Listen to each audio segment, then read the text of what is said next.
Haji Al-Faruqi lahir di Java, Palestina pada tanggal 1 Januari 1921. Ia dikenal luas sebagai cendekiawan Islam dan cendekiawan religius yang komparatif. Ia juga dikenal sebagai penyelenggara pan-Islamisme, memulai studi di College des Frères Lebanon. Pada tahun 1941, ia melanjutkan kuliah di American University, Beirut. Pada tahun berikutnya, Al-Faruqi memutuskan bermigrasi ke Amerika Serikat. Di sana, ia melanjutkan studinya dan berhenti, kemudian melanjutkan studinya di Universitas Indiana pada tahun 1948, meraih gelar sarjana filsafat. Untuk memperdalam keyakinannya, ia menghabiskan 4 tahun belajar di Universitas Al-Azhar, Kairo, Mesir.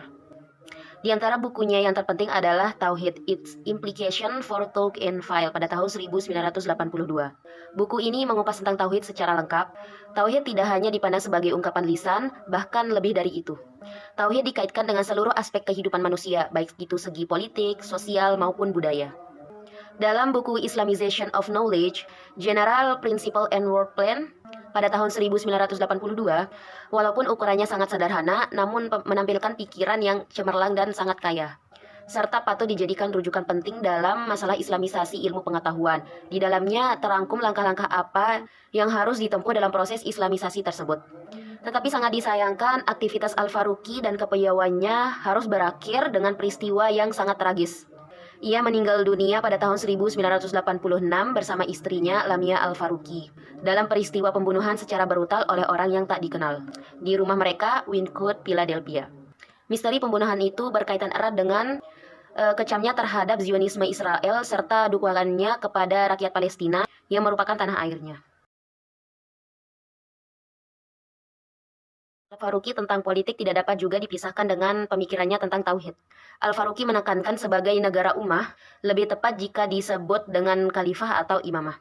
Baginya kekhalifahan adalah bentuk negara Islam yang paling sempurna.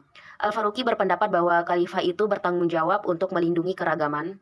Khalifah bahkan wajib melindungi pemeluk agama Kristen, Yahudi, karena tidak ada paksaan dalam agama Islam. Pemikiran tentang Islam yang memberikan pemikiran bahwa negara Islam tidak terikat oleh suatu tanah atau seseorang, membatasi negara pada tanah tertentu tidaklah perlu dan tidak universal.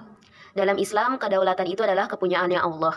Dialah yang berhak atau yang berkuasa dalam menentukan kebaikan manusia dan semua makhluk karena semua makhluk adalah miliknya.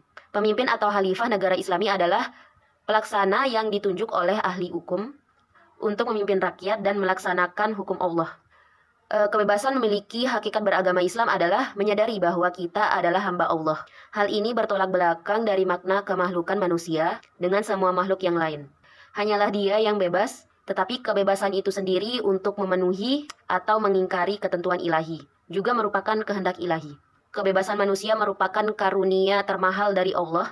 Inilah syarat untuk pengabdian manusia kepadanya.